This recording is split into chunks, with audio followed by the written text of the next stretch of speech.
իսկապես ամենացավալին այն է, որ Հայաստանում դեռ ժողովրդավարության տարական մոտեցումները այսպես շատ հետ են մնացել։ Իրավիճակը այնպիսին է, որ մարդիկ նույնիսկ չեն հասկանում ընտրությունների բուն գաղափարը։ Ընտրությունները ժողովրդավարական երկրներում դա առաջի հերթին ոչ թե ոչ թե սրա կամ նրա, այլ առաջի հերթին ինչ ծրագիր է առաջարկվում, նախընտրական ծրագրերի մրցություն է։ Գիտեք, օրինակ, այսօր էլ Ամերիկայում անընդհատ մեղադրում են, որ Տրամպը ինչ որ ասեց, իր ասածները չի ասում։ Հայաստանում որտեղ գնում եմ անձամբ ինձ, զանգում են, լավ, պարոն Սադոյան, դուք դեմ եք ոչ Նիկոլին, ոչ ռոբականներին, բայց ասեք ումը։ Ասում եմ, կարևորը ումն է, թե կարևորը ինչ պետք է անի այն ուժը, որը հավակնում է ընտրություններով գալ իշխանության։ Շատ ցավալի է, որ այդ ումի գաղափարը Նիկոլ Փաշինյանը, նրան էլ ձայնակցելով նաև Ռոբը, Սերժը, մյուսները, այսպես ասած, կրեմլյան ճամբարից, ամեն ինչ անում են, որ տնեն հետևյալը, կամ ես, կամ նա, կամ բանով եւ քանի որ ժողովուրդը վաղուց վանից արդեն ատելով ատոմը ռոբերտականներին, սերժականներին եւ այդ Ղարաբաղյան պատմությունից հետո Արցախի հայաթափությունից, էթնիկ զտումից հետո բոլորը միարժեք հասկացել են, որ Ռոբը, Սերժը արդեն այն մարդիկ չեն, որոնց հետ կարելի է գույնից մազաչափ հույս կապել։ Եվ օգտվելով դրանից Նիկոլ Փաշինյանը ամեն ինչ անում է, որ մարդիկ այսպես ասած նայեն ասեն, եթե ոչ չեք ուզում Ռոբին, Սերժին, չեք ուզում Սամվել Կարապետյանին, ապա ցայնը տվեք ինձ։ Ոնց որ էլ ուրիշ ուժեր չկան քաղաքում։ Այն, որ շատ ցավալի է այս մոտեցումը, այն, որ դա կործանարար է, եւ ամբողջ բարդությունը կայանում է նրանում, որ աշխարհ քաղաքական այս բարդ իրավիճակում, երբ որ լարվածությունը հասել է սահմանին, առաջիկա 5 տարիները մեր համար, եթե սխալ ճանապարհով գնանք, ուղղակի կործանարար է լինելու։ Եվ ոչ միայն Հայաստանի համար, ոչ միայն մեր ինքնիշխանության համար, այլ ողջ հայ ժողովուրդը ասիմիլացվելու ճանապարհն է բռնելու։ Եվ այս հազարամյակների մեջ դիմացած հայ ժողովուրդը Նիկոլ Փաշինյանի, ռոբերտականների եւ այլի եւ այս հիմար ձևի ընտրությունների կազմակերպման պատճառով հայ ժողովրդի լինել չլինելու հարցն է քշերքի նժարին դրված։ Եվ բնական է պետք է դրա դեմ պայքար։ Ցավոք սակայն արտախորհրդարանական մեր քաղաքական դաշտը այնքան է տրոված, հələ պատկերացրեք, նորմալ երկրներում ընտրությունները 3-4 կուսակցությունների մեջ, հազար նույնիսկ հզոր երկրներում ընդամենը 2-ի մեջ են լինում։ 100 կուսակցություններ, ընտրությունների մասնակցող 25-27 օրինակ առաջ ասեցիք 21 թվականի ընտրությունները։ Հիմա ամեն ինչ անում է Նիկոլ Փաշինյանը եւ նրա սազանդարները, որպեսզի այս ընտրությունները նորից լինի 25, 27, 30 կուսակցությունների ընտրություն, որովհետև երբ որ այդքան բազմազան է ժողովուրդը չի տեսնում, իսկ այդ շատերի մեջ էլ հայտնի երևացող մարդ չկա, առավել ևս ամենասարսափելին է, որ երևացող անելիքների ծրագիր չկա։ Բոլորը գնում են այսպես գեղեցիկ խոսքերին ասում մենք որ գանք կսականենք եւ ոչ ոք չի ասում հետեւյալը։ Ախպեր ջան, ինչ եք անելու, գալիս եք իշխանություն վերցնելու։ Իշխանությունը վերցնում են ընտրությունների իմաստը նորմալ երկրներում նա է, որը քանի որ երկրները պետք է նախապատրաստեն, կանխատեսեն ինչ է պետք կարող է լինել առաջիկա 4-5 տարիներում։ Սովետ միությունը այդքան հիմար չէր, որ 5-ամյա պլաններ էր, գիտեք երևի ամբողջ պատմությունները, գոսպլան կար եւ այլն։ Ընտրությունները դա առաջիկա 5 տարիների ծրագրի ընտրություն պետք է լինի։ Ընտրություններին գնացող ուժերը պետք է ներկայացնեն, ինչ պետք է անեն 26 թվին, ինչ պետք է անեն 26 թվի մնացած կեսին, ինչ պետք է անեն 27-ին, 28-ին, 29-ին, 30-ին։ Եվ այս պարզ գաղափարը, ընտրությունների այդ հիմնական իմաստը, որ մարդիկ, երբ որ սահմանադրության մեջ գրված է երկրորդ ամփոփող հոդվածում, իշխանությունը պատկանում է ժողովրդին, ժողովուրդը իր իշխանությունն իրականացնում է ընտրությունների եւ հանրաքվեների միջոցով։ Լավ հանրաքվեն հասկացանք, սա պետք է անել, ժողովուրդը կամ այո ասում կամ ոչ։ Ընտրությունների միջոցով իշխանությունը ժողովրդի իրականացնում է ժողովուրդը, նայելով այն առաջարկները, որ ընտրությունների մասնակցող ուժերն են առաջարկում, թե ինչ պետք է անել։ Եվ ինքը իր սրտի ուսածին է ձայն տալիս, և ձայնը տալիս ոչ թե ումը, այլ ինչ անելուն։ Այս պարզ գաղափարը մարդիկ չեն հասկանում, այս պարզ գաղափարը չեն հասկանում նույնիսկ կուսակցությունները, և շատ ցավալի է, որ 25 կուսակցություններ արդեն փաստորեն հայտ են ներկայացել, որ մասնակցելու են այս ընտրություններին։ Այս խայտառակությանը պետք է վերջ տալ։ Եվ քանի որ մեր արտախորհրդարանական քաղաքական դաշտը, իսկ խորհրդարանական մասին չեմ խոսում եւ նիկոլականները եւ այնտեղի երկու մյուս իբրև թե ընդդիմադիր կուսակցությունները, որոնք ձայնի տված իրար հետ իբր թե քաշքրտուկով կռվելով, բայց իրականում նույն բանի համար լավ չեմ ուզում դրան շատ անդրադառնալ։ Արտախորհրդարանական մեր ուժերը այնքան են տրոհված, նրանց կապերը մարդկանց, առավել ևս Սփյուռքի մեր հայրենիքի հետ, մեր ժողովրդի, մեր հայրենակիցների հետ, այնքան է թույլ, որ նրանցից ոչ ոք ասելիք էլ լուրջ չունեն։ Եվ միակ ելքը այս ընտրությունների ակնհայտ է հետևյալը, որովհետև կործանանար է, որ եթե կրկնվի նույն բանը ինչ եղավ 21 թվին,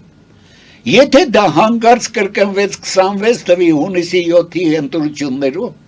դա նշանակում է, որ հայ ժողովուրդը ամբողջությամբ դատապարտված է կործանման։ Փրկության ելքը մի կողմն է, ամեն ինչ անել, որպեսզի ձևավորվի համազգային շահերով, որովհետև Նիկոլ Փաշինյանը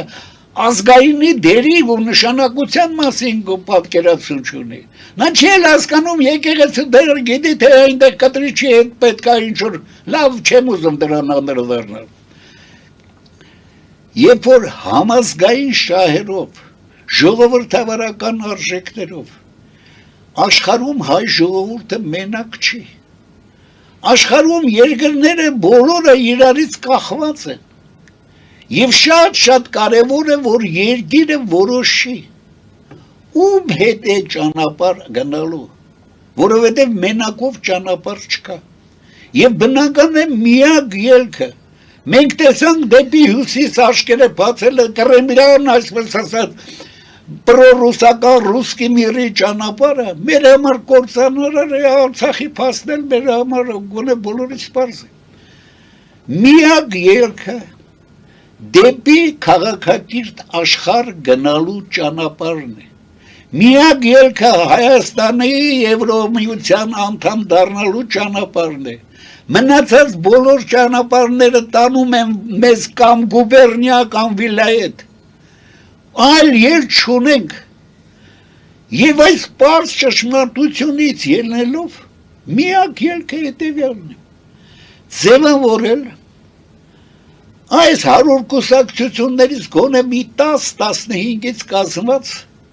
գոնե մի քիչ լավ կուսակցություններից կազմել մի հզոր նախընտրական դաշինք, օգնել այդ դաշինքին, որպեսզի նա կարողանա ներկայացնել տարեկան կտրվածներով ըստ բոլոր ոլորտների ինքնապաշտպանության մեր զարգացման հեռանկարների ըստ ոլորտների ծրագրված տարի առ տարի անելիքների մի հատ հստակ ծրագիր, այդ ծրագրով գնալ ընտրությունների եւ նախորոք հայտարարել, որ եթե մենք մեր ծրագրի առաջի 2 տարվա մասը չկարողանանք կատարել, մենք հրաժարական ենք տալիս նոր արտահերթ ընտրություններ նշանակել։ Եվ մենք պահանջում ենք բոլոր մնացած ուժերին, որոնք պատրաստվում են մասնակցել ընտրություններին, բարի լինեն ներկայացնելու, բացի նրանից ով է, բարի լինեն ներկայացնելու, թե ինչ են անելու, 26 թվի են մնացած կեսին, 27 թվին, 28 թվին, 29, դեպի ուր են գնալու, հյուսիսի վրա են գնալու են Շանհայ, թե գնալու են Եսիմինչ։ Այս պարզ ճշմարտությունը դնելով հիմքով ձևավորել այդպիսի մեծ դաշինք, այդ դաշինքի մանի համար մենք արդեն տարեսկզբից դեռ անցյալ տարվանից հայտարարել ենք, ձևավորել ենք նախաձեռնող մի խումբ, ներնախաձեռնող խումբը առաջարկում է եւ մեր ապագայով մտահոգ բոլոր հեղինակավոր անձանց, բոլոր հասարակական կազմակերպություններին բերեք հավաքվենք, բերեք դիմենք, պահանջենք, ստիպենք, որ սև ու սպիտակի բաժանված մեր քաղաքական դաշտը խելքի գա, փոխադարձ մեղադրանքները, բաները մի կողմ դնեն։ Եթե կուսակցությունը ունի այս նպատակները եւ այդ նպատակներին բավարարող ծրագիր առաջարկում, հարգելիս անկախ նրանից սիրում եք հայտարարած մյուսի առաջնորդին, թե ինչ հարաբերություններ են եղել, նա ինչ ճանապարհ է անցել, համախմբեք, մի բռունց դառեք, որովհետեւ առանց բռունց դառնալու հնարավոր չի վարչական ռեսուրսների տեր Նիկոլ Փաշինյանի կուսակցությանը հաղթել։ Առանց բռունց դառնալու հնարավոր չի փողատերեր այդ բաների, պրոկրեմլյանների, այսպես բաների հաղթել։ Ուզում եք փրկել այդ երկիրը, պատասխանատվությամբ բեռ վերցրեք ձեր վրա։ Ուզում եք փրկել այս երկիրը, մի կողմ դրեք փոխադարձ թշնամանքները, համախմբվեք մի բռունցքի մեջ, ձևավորեք դաշինք, եւ այդ դաշինքը ձևավորելու համար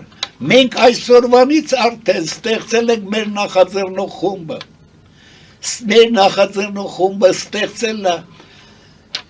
Facebook-ում եւ շարունակում նաեւ սոցիալական ցանցերում առաջիկայում։ Ստեղծել է աջակիցների հարթակ խումբը։ Մենք ստեղծելու ենք աջակիցների հարթակ մի այնպիսի միավորում,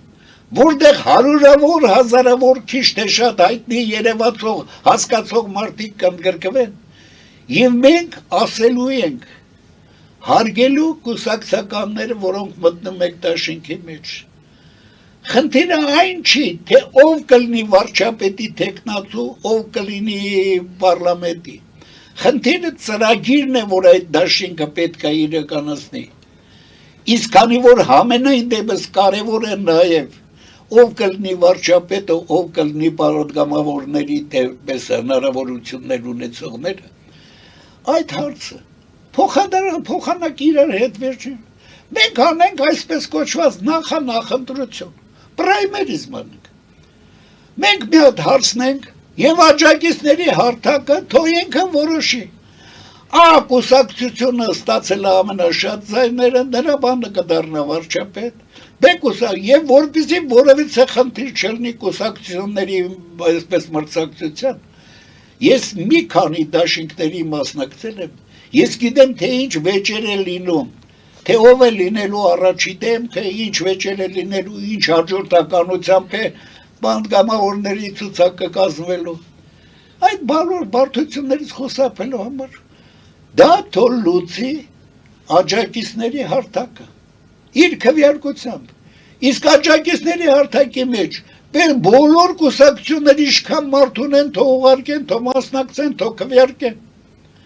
Եվ մենք դրանից հետո գոնե կունենանք այս կուսակցությունը այսքան կողմնակիցունի այնքան։ Մենք առաջարկում ենք, որպեսզի նախընտրությամբ որոշվի մեկ, երկրորդն էլ մենք ասում ենք հարգելիներս, Երբ որ մեկը ասում եք, բանա էսպես է, բանա է, ախպեր ջան, գնացել եք պարլամենտ։ Պարլամենտում հասել եք, դարձել եք դեպուտատ։ Գիտեք, դուք էլ գիտեք բոլոր այս 100 կուսակցությունների ներկայացուցիչները, անգիր գիտեն այն, ինչ որ քիչ առաջ դուք ասացիք 21 թվի ընտրությունների մասին։ 21 թվի ընտրությունների մասնակցում էր 27 կուսակցություն դաշինք, 27 կուսակցություն դաշինքներից ընդամենը 2-ը հաղթարեցին բարերը, սահմանադրության պատճառով երրորդը, որ մոտիկ էր բարերին, դրան էլ թույլ տվեցին։ Իսկ մնացած 24-ը ուղղակի փոշիացան, նրա ձայները նվիրեցին Նիկոլին։ Ուզում եք նույնը լինի, հարգելի կուսակցականներ, մեկը չեք կարա։ Մեկը ձեր ուժերը, ձեր փողերը, ձեր հնարավորությունները այնքան քիչ են, որ դուք բարերներ չեք հաղթարի։ Բայց եթե միացել եք 10-15 կուսակցություն, դուք ոչ միայն 10%-ը եւանով կարող եք հաղթել։ Իսկ հաղթելու համար, եթե դուք ներկայացնեք ռեալ իրագործելի ծրագիր եւ պահանջեք նրանից, օրինակ Նիկոլ Փաշինյանից պահանջեք, հարգելի Նիկոլ Փաշինյան, առաջին իսկ օրենքը, որ ընդունում ես, դա եվրոինտեգրման հայտ ներկայացնելն է, թե ոչ։ Հարգելի պարոն Փաշինյան, քո կուսակցությունը հայտարարում է, որ առաջի իսկ բանով հրավիրելու է համահայկական համագումար։ Սփյուռքի 7-րդ համագումար էինք ասում ժամանակին, 6-ը եղել է, 7-ը չի եղել։ Հարգելիս, Նիկոլ Փաշինյան, դու հասկանում ես, թե ինչ բան է ազգային բանը, դու հասկանում ես, որ 21-րդ դարում, համաշխարհայնացման գլոբալիզացիայի դարում, ազգերը առանձնահատուկ կարևոր դերակատարում ունեն, դրա համար բազմամշակութային միջավայրի առավելությունները քարոզող քաղաքակիրթ աշխարհը պահանջում է, որ ազգային փոքրամասնությունները, փոքր երկրները, բաները ունենան նույն իրավունքներն ու ազատությունները։ Իսկ դրան հակառակ ռուսկի միր ասածները, Ուկրաինայում օրինակ կռիվ է ասում, այնտեղ ռուսերեն են խոսում, ես գնում եմ ռուսերեն խոսացողների գրավել։ Երբ որ ես դպրոց պետք է գնայի, մեր տանը վեճ էր գնում, ռուսական դպրոց, թե հայկական դպրոց։ Հետո ինչ որ հայերը ռուսերեն խոսալ են սովորել, որ են պետք է ռուսկի միրում լինեն։ Կրակն ընկանք մեկ այդ ռուսկից միրի ձեռը։